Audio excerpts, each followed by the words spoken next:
చెప్పండి, మీకు ఇక్కడ ఏం కనపడుతుంది? నా చేతిలో ఉన్న ఈ తెల్లటి వస్త్రమా, లేక ఈ వస్త్రాన్ని అంటిన నల్లటి మరక? ఇప్పుడు నిజం చెప్పాలంటే మీ దృష్టి అన్నిటికంటే ముందు ఈ నల్లటి మరక మీదే ఉంది. మంచిదే, అలాగే జరుగుతుంది.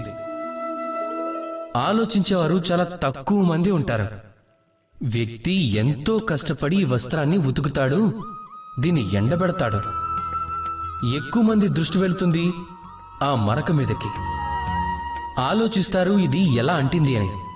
చాలా వరకు మన వ్యక్తిత్వం కూడా ఈ విధంగానే ఉంటుంది. మనం చేసిన మంచి పనుల మీద మన ఒక్క చెడ్డ పని మొత్తం ప్రభావాన్ని చూపిస్తుంది. ఇప్పుడు ఆలోచించండి, ఒకవేళ నేను చందమామ గురించి మాట్లాడితే, చందమామ యొక్క తెల్లటి వెన్నెల, అందరూ దాన్ని చూసే ముందు జనాలు దాని అస్పష్టతని చూస్తారు, ఆ చందమామ మీద ఉన్న నల్లటి మచ్చని.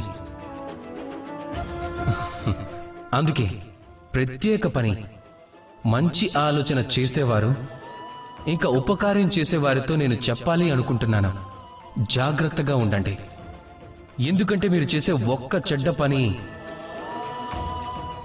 ఎప్పటికీ అదే ఉదాహరణగా మారిపోతుంది. రాధాకృష్ణ.